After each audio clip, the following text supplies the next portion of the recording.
வணக்கம். நீங்கள் இணைந்து கொள்வது இலங்கையின் முதற்தர செய்தி வழங்குனர் நியூஸ் பஸ்டின் வீக்கெண்ட் 8 மணி பிரதான செய்தியுடன். நியூஸ் பஸ்ட் பிரதான கலையகத்திலிருந்து உங்களை சந்திக்கும் நான் சண்முகநாதன் வினோதர்ஷன். விரிவான செய்திகளுக்கு செல்லும் முன்னர் முதலில் இன்றைய தலைப்புச் செய்திகள்.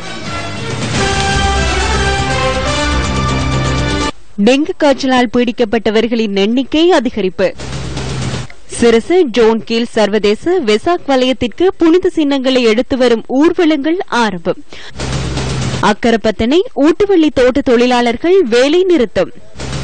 திருகோணமலை திருமங்கலாய் காட்டுப்பகுதியில் உள்ள சிவாலயத்தில் இருந்து 1000 ஆண்டுகளுக்கு முற்பட்ட கல்வெட்டுகள் கண்டுபிடிப்பு. அரசாங்கத்தின் உயர் பதவிகளில் மாற்றம். அமைச்சர் ராஜித்த எதிர்வு கூறல்.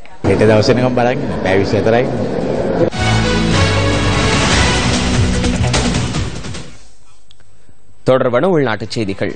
காட்டு யானை தாக்கத்தால் வயோதிபர் ஒருவர் மன்னார் முள்ளிக்குளம் பகுதியில் உயிரிழந்துள்ளார்.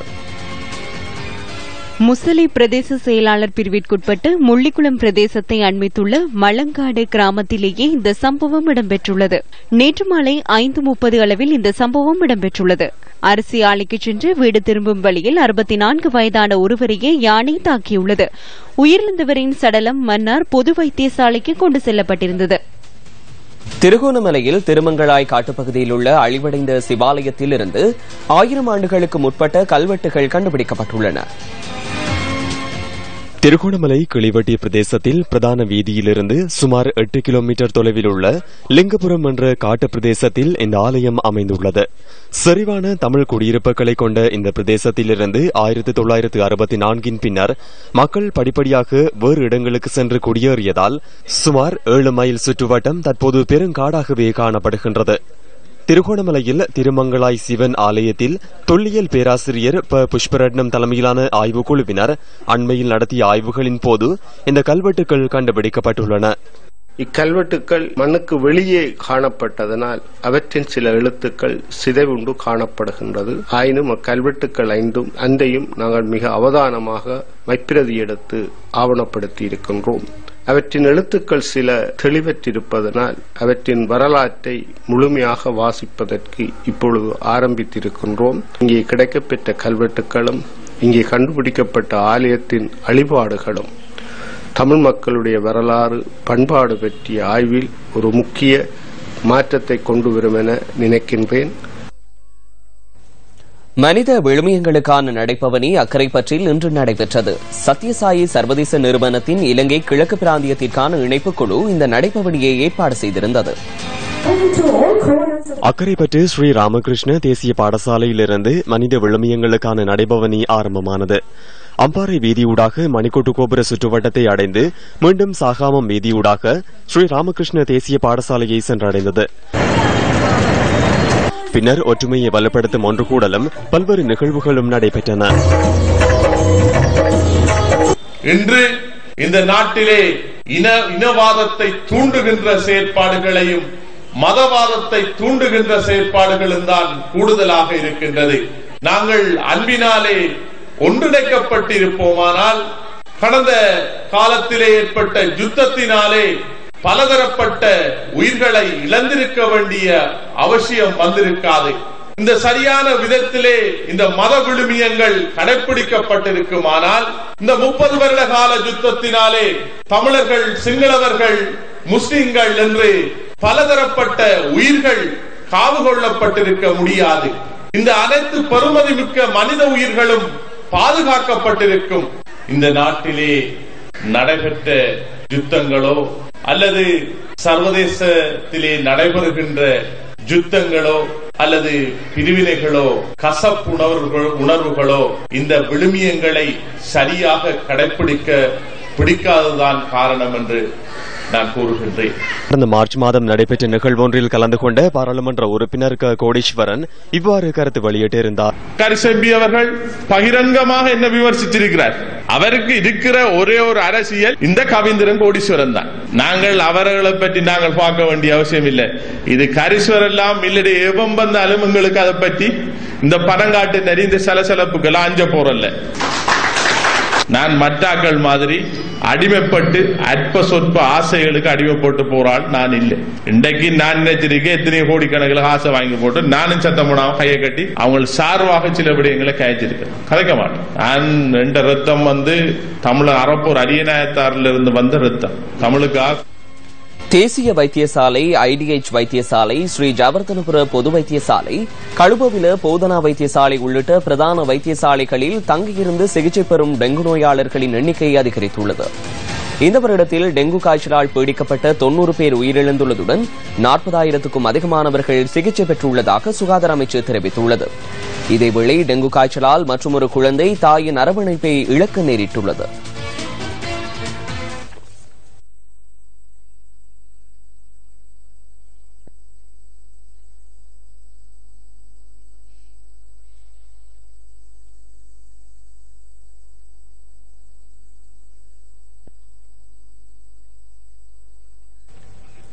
வெகுஜன அமைப்பின் ஊடகவியலாளர் சந்திப்பு முல்லைத்தீவில் இன்று நடைபெற்றது. வடக்கு கிழக்கு பகுதிகளைச் சேர்ந்த விளையாட்டுக் கழகங்கள் பங்கேற்கும் உதைப்பந்தாட்ட போட்டித் தொடர் குறித்து இதன்போது அதிருப்தி வெளியிடப்பட்டது. விலை மதிக்காத சொத்துக்களை இழந்திருக்கின்றோம். அப்படியான கால நேரத்தில் இவர்களுக்கென்ற ஒரு உணர்வு கூட இல்லையா? இந்த பெற்றார் இந்த தெருவழிய தின்ன வழிய இந்த வெயில் வழிய இருந்து காய்கிறதை கண்ணால காணவில்லையா? அந்த மே மாதம் நாங்கள் ஒரு கண்ணீர் சிந்திக் கொண்டிருக்கும் நிலையில இந்த உதைப்பந்தாட்ட நிகழ்வென்றது ஒரு இனி வரும் காலங்கள் கூட இப்படியான நிகழ்வை இந்த முல்லைத்தீவு மாவட்டத்தில் செய்யவும் கூடாது. அதே போன்று முள்ளிவாய்க்கால் என்ற பெயர்ல இதில் எந்த ஒரு விளையாட்டு நிகழ்வுகளையும் செய்ய விரும்ப இல்லை. இந்த முள்ளிவாய்க்கால் நினைவேந்தல் நிகழ்வினை முன்னிட்டு உதைப்பந்தாட்ட சுற்றுக்கிண்ணம் ஒன்று ஏற்பாடு செய்யப்பட்டு அந்த எமது இனத்தினுடைய சுயமரியாதை தன்மானத்தை இழந்த ஒரு நாள் மே 18 பாதிக்கப்பட்ட மக்களின் சார்பாக இந்த நிகழ்வு இங்கே இடம்பெறுவதை நாங்கள் விரும்பவில்லை. தமிழ் மக்களாகிய நாம் ஒவ்வொருவரும் சிந்தித்து இதற்கு சரியான ஒரு முடிவை எடுக்க வேண்டும். பெரும் லட்சக்கணக்கான மக்கள் கொல்லப்பட்ட எங்களுடைய சகல கட்டமைப்புகளும் சகல பலங்களும் சிதைக்கப்பட்ட ஒரு துர்க்ககரமான ஒரு நாளாகவே நாங்கள் முள்ளிவாய்க்கால் நினைவு நாளை காண்கிறோம். அப்பேற்பட்ட ஒரு நினைவு நாளை உதைப்பந்தாட்ட போட்டி நடாத்தி அனுஷ்டிப்பது என்பது எங்களுடைய உணர்வுகளின் மீதும் உணர்ச்சிகள் மீது ஏறி நின்று விளையாடுகிற ஒரு ஈனத்தனமான செயலாகவே நாங்கள் கருதுகிறோம். அனுராதபுரம் தாதியர் வைத்தியசாலையில் 6 மாடி கட்டிடங்களை கொண்ட தொகுதிக்கான அடிக்கல் நாட்டும் நிகழ்வு இன்று சுகாதார அமைச்சர் ராஜித சேனாரத்ன தலைமையில் நடைபெற்றது. இந்த கட்டட தொகுதியை அமைக்க 950 மில்லியன் ரூபாய் செலவாகும் என மதிப்பிடப்பட்டுள்ளது. நிகழ்வின் பின்னர் அமைச்சர் ஊடகவியலாளர்களின் கேள்விகளுக்கு பதிலளித்தார். சமாஜ வெப்படவியல் அனவா ராத்திரி காலையிட்ட இரவில் யானைக்கால் நோய்க்கு இரத்த பரிசோதனை நடாத்த வரும் சுகாதார பரிசோதகர்கள் என வருபவர்கள் ISIS அமைப்பினர் என சமூக வலைதளங்களில் தெரிவிக்கப்பட்டுள்ளது. அவர்கள் HIV பரப்புவதற்கு வருகின்றார்கள் என்று கூறப்படுகின்றது. அது முற்றிலும் போய். அது தொடர்பில் அறிக்கைகள் எங்கும் கிடைக்கவில்லை. யாராவது இதை திட்டமிட்டு செய்கின்றனர். யானைக்கால் தடுப்பு பிரிவின் பணிப்பாளரூடாக குற்ற புலனாய்வு பிரிவினருக்கு முறையிடப்பட்டுள்ளது. இது தொடர்பில் விரைவில் நடவடிக்கை எடுக்கப்படும்.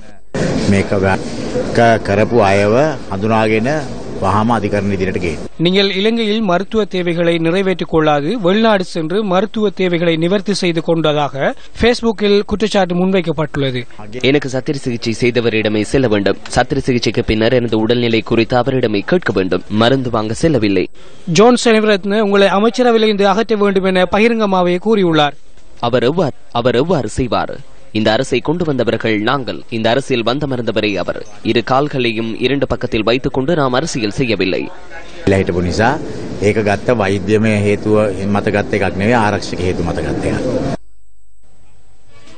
இயற்கை எய்திய மூத்த ஒலிபரப்பாளரான சட்சொரூபதி நாதனின் இறுதிக் கிரியைகள் கொழும்பில் இன்று நடைபெற்றன.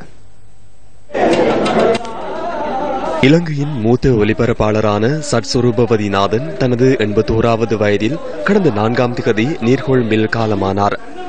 அன்னாரின் பூதவுடல் அஞ்சலிக்காக பொரளை தனியார் மலர் சாலையில் இன்று வைக்கப்பட்டது.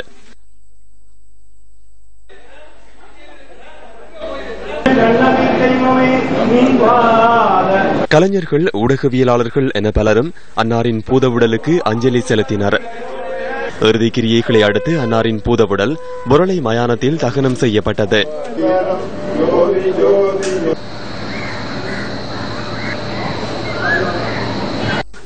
டுண்டா சர்வதேச விருதை பெற்றுக்கொண்ட முதல் பெண் அறிவிப்பாளர் என்ற வகையில் சட்சொரூபவதி நாதன் நாட்டிற்கு பெருமை சேர்த்தவர் என ஜனாதிபதி மைத்ரிபால சிறிசேன தெரிவித்துள்ளார். மூத்த ஒலிபரப்பாளர் சட்சொரூபவதி நாதனின் மறைவையொட்டி வெளியிட்டுள்ள அனுதாப செய்தியில் ஜனாதிபதி இதனை குறிப்பிட்டுள்ளார். சட்சொரூபவதி நாதனின் மறைவு நாட்டின் ஒலிபரப்புத் துறைக்கு ஈடு செய்ய முடியாத வெற்றிடத்தை ஏற்படுத்தியுள்ளதாகவும் ஜனாதிபதியின் அனுதாப செய்தியில் குறிப்பிடப்பட்டுள்ளது. ஒலிபரப்புத் துறையின் அடிநாதமான சரியான மொழி பயன்பாடு, உச்சரிப்பை கொண்டிருந்த சட்சொரூபவதி நாதனின் நினைவுகள் எப்போதும் இலங்கை ஊடகத்துறையில் இருந்து கொண்டே இருக்கும் என ஜனாதிபதி தெரிவித்துள்ளார். கடும் வெப்பத்தை ஓரளவு தணிக்கும் வகையில் நாட்டின் சில பகுதிகளில் அவ்வப்போது மழை பெய்ய தொடங்கியுள்ளது. எனினும் அநேகமான பகுதிகளில் தொடர்ந்தும் கடும் வெப்பத்துடன் கூடிய வானிலையே நிலவுகின்றது. இந்த நிலையில் போதிய அளவு நீரினை பெற்றுக்கொள்ள முடியாமையினால் யாழ்ப்பாணம் கப்பூது பகுதியைச் சேர்ந்த மக்கள் சொந்த இடத்தினை விட்டு வெளியேற வேண்டிய நிலைக்கு தள்ளப்பட்டுள்ளனர். யாழ்ப்பாணம் வடமராட்சி கப்பூது பகுதியில் சுமார் 200க்கும் மேற்பட்ட வீடுகள் இருக்கின்ற போதிலும் பல வீடுகள் வெறுமையாகவே காட்சியளிக்கின்றன. இந்த பகுதியில் உள்ள கிணறுகளில் உள்ள நீர் உவராக காணப்படுவதால் அன்றாட பாவனைகளுக்கு கூட பயன்படுத்த முடியாதுள்ளதாக மக்கள் தெரிவிக்கின்றனர். இதன் காரணமாக இந்த பகுதியை விட்டு மக்கள் வெளியேறி வேறு இடங்களில் குடியேறி வருகின்றனர். இந்த ஊர்ல தண்ணி தானுங்க பிரச்சனை. ஏனென்று கேட்டால் இந்த ஊர்ல தொட்டில இருந்து ஒரு தண்ணி வரது, அந்த தண்ணி நிரந்தரம் இல்லாத ஒரு இது. நாங்க சில நேரம் சமைக்கிறதுக்கே தண்ணி இல்லாம போகுது. குடிதண்ணியால இவ்வளவு கஷ்டத்தை அனுபவிக்கிறோம். இங்க ஆரம்பத்துல 200க்கும் மேற்பட்ட குடும்பங்கள் இருந்ததுன்னு, ஆனா இப்பொழுது 20 குடும்பமா குறைஞ்சு விட்டது. இங்கே வசிக்கல ஆண்டில் மங்கால போய்விட்டேன். இருக்கிறவையும் இன்றையோ நாளோ அடுத்த வரைக்குமோ போறவன் இருக்கின்றன. இப்போ ஒன்னும் செய்யல. ஆடு மாட்டுக்கு தண்ணி இல்ல, எங்களுக்கு தண்ணி குடிக்கிறதுக்கு இல்ல. எல்லாத்துக்கும் காரணம் இந்த வறட்சி தான். நீர்வளங்கள் வடிகளமைப்பு சபையினூடாக வல்லிபுர கோயில் பகுதியிலிருந்து நீர்த்தாங்கி மூலமாக தினந்தோறும் 2 மணித்தியாலங்கள் இந்த பகுதிக்கு குடிநீர் வழங்கப்படுகின்றது. குழாய் மூலம் குடிநீரை பெற்றுக் கொள்வதற்கு வரிசையில் மக்கள் காத்திருக்கின்றனர். இந்த கிராமம் ஒரு விவசாய கிராமம். மழை நீரை நம்பி ஒரு பூவும் பயிர் செய்யணும். இப்பவும் எங்களுக்கு மழை இந்த முறை இல்லாத வறட்சி காரணமாக எல்லாம் அழிஞ்ச நிலையில போய்கொண்டிருக்குது. அதனால இங்க மக்கள் இடம்பெயர்ந்து வேற வேற இடங்களுக்கு போய் தங்களோட வாழ்க்கைகளை நடாத்தி கொண்டு இருக்கணும். மற்றது இங்க இடம்பெயர்ந்து தண்ணி போனதால பாடசாலையும் பிள்ளைகள் இல்லாத காரணத்தால மூடப்பட்டு விட்டது. நிலவும் கடும் வறட்சி காரணமாக கப்பூது பகுதியை அண்டிய மேச்சல் தரை பகுதியில் உள்ள புட்கள் எரிந்துள்ள காட்சிகள் நமது கேமராக்களில் இவ்வாறு பதிவாகின. தேசிய வைத்தியசாலை, IDH வைத்தியசாலை, ஸ்ரீ ஜெயவர்தனபுர பொது வைத்தியசாலை, கழுபோவில போதனா வைத்தியசாலை உள்ளிட்ட பிரதான வைத்தியசாலைகளில் தங்கியிருந்து சிகிச்சை பெறும் டெங்கு நோயாளர்களின் எண்ணிக்கை அதிகரித்துள்ளது. இந்த வருடத்தில் டெங்கு காய்ச்சலால் பீடிக்கப்பட்ட 90 பேர் உயிரிழந்துள்ளதுடன் 40,000க்கும் அதிகமானவர்கள் சிகிச்சை பெற்றுள்ளதாக சுகாதார அமைச்சு தெரிவித்துள்ளது. இதேவேளை டெங்கு காய்ச்சலால் மற்றொரு குழந்தை தாயின் அரவணைப்பை இழக்க நேரிட்டுள்ளது. களனி மாநல்லகம பிரதேசத்தைச் சேர்ந்த 26 வயதான நதிகா மதுஷானி ஒரு பிள்ளையின் தாயாவார். டெங்கு காய்ச்சலால் பீடிக்கப்பட்ட அவர் IDH வைத்தியசாலையில் அனுமதிக்கப்பட்டிருந்த நிலையில் நேற்று உயிரிழந்தார். 11 மாதங்களேயான மதுஷானியின் குழந்தை இன்று தாயின் அரவணைப்பை இழந்துள்ளது.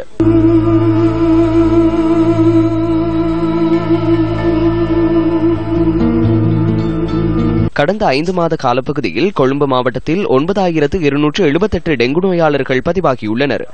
கம்பஹா மாவட்டத்தில் 5,485 பேரும், திருகோணமலையில் 4,095 டெங்கு நோயாளர்களும் பதிவாகியுள்ளதாக சுகாதார அமைச்சு தெரிவித்துள்ளது. கடந்த 5 மாதங்களில் டெங்கு காய்ச்சலால் பீடிக்கப்பட்டதாக சந்தேகிக்கப்படும் நோயாளர்களின் எண்ணிக்கை 42,141 ஆகும். டெங்கு நோயாளர்களில் 40.89% மேல் மாகாணத்தில் பதிவாகியுள்ளனர்.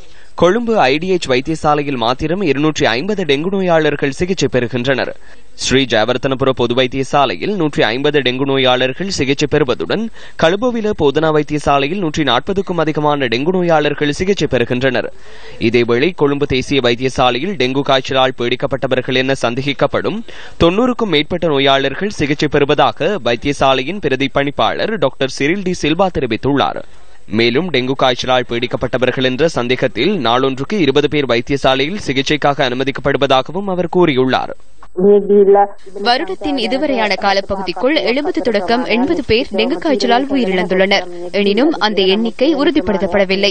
யாழ்ப்பாணம், மட்டக்களப்பு, திருகோணமலை, கொழும்பு, கம்பஹா, களுத்துறை, குருநாகல், புத்தளம், காலி, மாத்தறை, கண்டி ஆகிய மாவட்டங்களில் அதிக எண்ணிக்கையான டெங்கு நோயாளர்கள் பதிவாகியுள்ளனர்.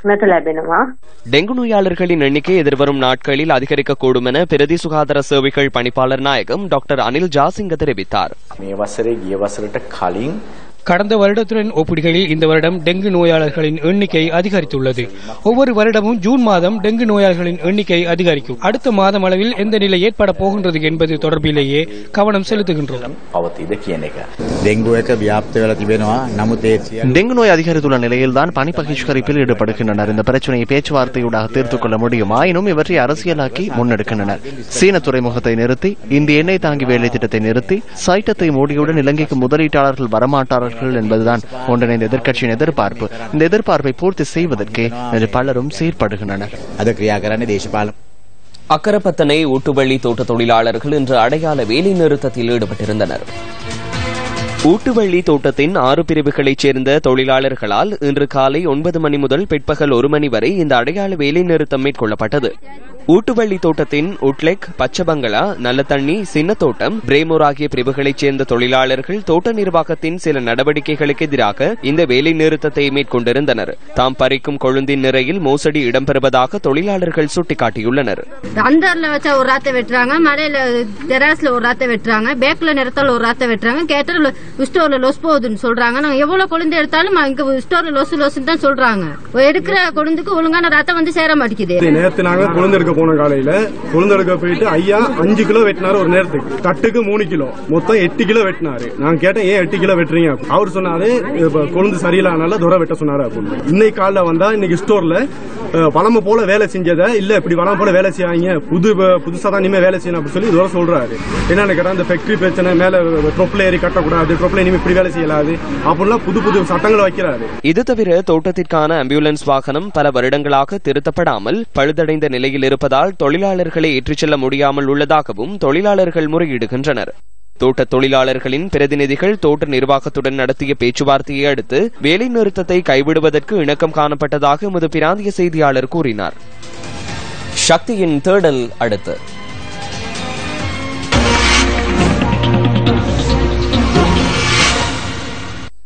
மட்டக்களப்பு மண்முனை தென்னருவில் பற்றி பிரதேச சபைக்குட்பட்ட துறைநீலாவணை பொதுச்சந்தையே இது. சுமார் 4 தசாப்தங்களுக்கு முன்னர் ஆரம்பிக்கப்பட்ட இந்த பொதுச்சந்தை இன்று பாலடைந்த நிலையில் காட்சியளிக்கின்றது. துறைநீலாவணி பகுதியில் பொதுச்சந்தையொன்று இன்மையினால் நீண்ட தூரம் சென்றே தமது தேவைகளை பூர்த்தி செய்ய வேண்டியுள்ளதாக மக்கள் தெரிவிக்கின்றனர். எந்தவித பயனுமின்றி காணப்படும் இந்த பொதுச்சந்தையை விரைவில் புனரமைத்து தருமாறு பிரதேச மக்கள் கோரிக்கை விடுக்கின்றனர். இங்கே இருக்கின்ற 11,000 மக்களும் துறைநீலாவணை கிராமத்தில் இருந்துதான் வெளியிடங்களுக்கு, வியாபாரங்களுக்கும் தொழிலுக்குமாக செல்ல வேண்டிய ஒரு நிற்கதி இருக்கின்றது. எமது கிராமத்திலே 40 வருடங்களாக மூடப்பட்டு கிடக்கின்ற இந்த பொதுச்சந்தை அந்த நேரத்தில் எமது கிராமத்தின் பொருளாதார மையமாக இருந்தது. இந்த பொதுச்சந்தை புனரமைக்கப்படும் பட்சத்தில் வரி வருமானத்தை பிரதேச சபை பெற்றுக்கொள்ள முடியும் என்பதுடன் பிரதேச மக்களும் நன்மை அடைவர் என்பது திண்ணம். இந்த பிரதேச கட்டப்பட்ட இந்த பொதுச்சந்தையை மீண்டும் திறப்பதற்குரிய வழிபாடுகளோ திட்டங்களோ அவங்களோட பிரதேச சபையில இல்ல. முதலாவது விடயம், இப்ப இந்த பொதுச்சந்தையானது மீண்டும் இயங்கினால் எங்களை கிராமத்துக்கு ஒரு சாலை சிறந்ததாகும். குப்பைகள் கூட காணப்படுகின்றது. இதனால் டெங்கு நுழம்புகள் பெறக்கூடிய வாய்ப்புகள் இருக்கின்றது. உடைந்து உணர்ந்த கட்டுறதை மீண்டும் நிவர்த்தி செய்வதற்கு மட்டக்களப்பு மாவட்ட அரசியல்வாதிகள் இதுவரையும் முன்வரவில்லை. கழிவுப் பொருட்களை கொட்டுகின்ற ஒரு பொது இடமாக தற்பொழுது மாற்றமடைந்திருப்பதை நீங்கள் காண்பீர்கள். உடைத்து தரமட்டமாக்கி புதியதொரு கட்டடத்தை மீண்டும் எழுப்பி பழைய நிலைமைக்கு கொண்டு வர வேண்டும் என்பதுதான் எங்களுடைய ஆசையும் விருப்பமுமாக இருக்கின்றது. மட்டக்களப்பு மாவட்ட உள்ளூராட்சி உதவி ஆணையாளரே, இது உங்களின் கவனத்திற்கு.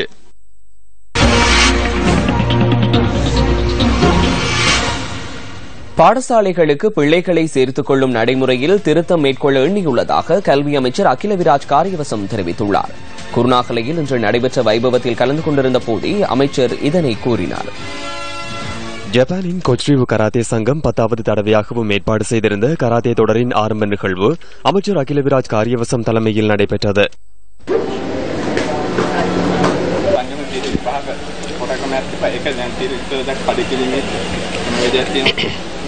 නැති තාවම එහෙම කිසිම දෙයක් වෙනස් කරලා නැහැ විශේෂයෙන්ම இல்லை இதுவரை அத்தகைய மாற்றம் மேற்கொள்ளப்படவில்லை. குறிப்பாக பாடசாலைகளுக்கு பிள்ளைகளை சேர்த்துக் கொள்ளும் நடைமுறை தொடர்பில் குற்றச்சாட்டுகளையும் அநீதிகள் தொடர்பான முறைப்பாடுகளையும் அதிபர் பெற்றோர் மட்டுமல்லாது பழைய மாணவர் சங்கங்களும் முன்வைக்கின்றன. ஆகவே இதற்கு சில மாற்றங்களை உட்சேர்க்க வேண்டியுள்ளது. புத்திஜீவிகள் அதிபர்கள் உள்ளிட்ட பலர் அங்கம் வகிக்கும் குழு இதற்காக அமைக்கப்படும். அதன் பரிந்துரைகள் இன்னும் கிடைக்கவில்லை. இந்த குழுவின் பரிந்துரைகள் குறித்து கலந்துரையாடி இறுதி தீர்மானம் எடுக்கப்படும். සමන්විත කමිටුවක් පත් කරනු ලැබුවා. ඒ කමිටුවේ නිර්දේශ තාම මා වෙත ලැබිලා නැහැ. ඊට පස්සේ කමිටුවේ නිර්දේශ අවසන් වශයෙන් සාකච්ඡා කරලා තමයි ඒ සම්බන්ධයෙන් තීරණයක් ගන්න ලබන්නේ. பட்டதாரிகள் நாட்டின் மனித வளத்தை வலுப்படுத்துகின்றனர். எனினும் நாட்டின் வளர்ச்சிக்காக அவர்களின் முழுமையான பங்களிப்பு பெறப்பட்டுள்ளதா என்பது கேள்விக்குறியாகும். இந்த நிலையில் வடக்கு கிழக்கு மாகாணங்களில் வேலையற்ற பட்டதாரிகளின் போராட்டம் இன்றும் தொடர்ந்தது. சுட்டிருக்கும் வெயிலுக்கு மத்தியில் மட்டக்களப்பு மாவட்டத்தில் 76வது நாளாகவும் வேலையற்ற பட்டதாரிகளின் போராட்டம் தொடர்ந்தது. மாறி மாறி வழங்கப்பட்ட வாக்குறுதிகள் வார்த்தைக்கு மட்டுப்பட்டுள்ளதாக பட்டதாரிகள் கவலை வெளியிடுகின்றனர். 2012ஆம் ஆண்டு மார்ச் 31ஆம் தேதிக்கு பின்னர் பட்டதாரிகளாக வெளியேறியவர்களுக்கான நியமனங்களை வழங்க வேண்டும் என கோரி 70வது நாளாகவும் அம்பாறை மாவட்ட பட்டதாரிகள் போராடி வருகின்றனர். வீதியோரத்திலும் வாகன புகைக்கு மத்தியிலும் தமது எதிர்காலத்தை உறுதிப்படுத்துமாறு கோரி திருகோணமலையில் வேலையற்ற பட்டதாரிகள் போராட்டம் நடத்தி வருகின்றனர். இந்த போராட்டம் 67வது நாளை எட்டியுள்ளது. தமது உயர்கல்வியை நிறைவு செய்து பட்டம் பெற்றது எமது குடும்பங்களை விட்டுவிட்டு வீதியில் காத்து கிடப்பதற்காக என்ற ஆதங்கத்தை வெளிப்படுத்துகின்றனர் வடமாகாண வேலையற்ற பட்டதாரிகள். 70வது நாளாக இந்த போராட்டம் தொடர்கின்றது. இனி விளையாட்டுச் செய்தி. ஐபிஎல் கிரிக்கெட் தொடரில் 150 விக்கெட்டுகளை வீழ்த்திய முதலாவது பந்துவீச்சாளர் என்ற மைல்கல்லை மும்பை இந்தியன்ஸ் அணியின் லசித் மலிங்க எட்டினார். நேற்று நடைபெற்ற டெல்லி டேர்டெவில்ஸ் அணிக்கு எதிரான போட்டியில் 2 விக்கெட்டுகளை வீழ்த்தியதன் மூலமே லசித் மலிங்க இந்த மைல்கல்லை எட்டினார். பாடசாலைகளுக்கு இடையிலான ரக்பி தொடரின் கிண்ணத்துக்கான பிரிவில் கொழும்பு லும்பினி கல்லூரி அணி வெற்றி பெற்றது. மொரட்டுவே பிரின்ஸ் ஆஃப் வேல்ஸ் அணிக்கு எதிரான போட்டியிலேயே கொழும்பு லும்பினி கல்லூரி அணி இந்த வெற்றியை பெற்றது. இதேவேளை கண்டி வித்யார்த்த கல்லூரி அணிக்கு எதிரான போட்டியில் கண்டி தர்மராஜ கல்லூரி அணி வெற்றியை தன்வசப்படுத்திக் கொண்டது. கண்டி நித்தவெல மைதானத்தில் நடைபெற்ற போட்டியில் தர்மராஜ கல்லூரி அணியும் கண்டி வித்யார்த்த கல்லூரி அணியும் ஒரு போட்டியில் விளையாடின. ஆரம்பம் முதலே ஆதிக்கம் செலுத்திய கண்டி தர்மராஜ கல்லூரி அணி 36க்கு 16 என்ற புள்ளிகள் கணக்கில் வெற்றி பெற்றது. கண்டி தர்மராஜ கல்லூரி அணி வீரர்கள் 6 ட்ரைகள் 3 கோல்கள் மூலம் 36 புள்ளிகளை பெற்றனர். சிரச ஜான் கீல் சர்வதேச வெசாக் வலயத்தில் பிரதிஷ்டை செய்வதற்காக புத்த பகவானின் புனித சின்னங்கள் கண்டி மற்றும் மிகிந்தலையிலிருந்து கொழும்புக்கு கொண்டுவரும் ஊர்வலம் இன்று ஆரம்பிக்கப்பட்டது. 2 ஊர்வலங்களில் புனித சின்னங்களை கொழும்புக்கு எடுத்து வரப்பட்டதுடன் ஊர்வலம் இன்று குருநாகல் மற்றும் ரங்வல ஆகிய பிரதேசங்களை அடைந்தன. இது தொடர்பான தகவல்களை தொடரும் எமது செய்திகளில் எதிர்பாருங்கள். இத்துடன் நியூஸ் ஃபர்ஸ்டின் பிரதான செய்தி அறிக்கை நிறைவடைகின்றது.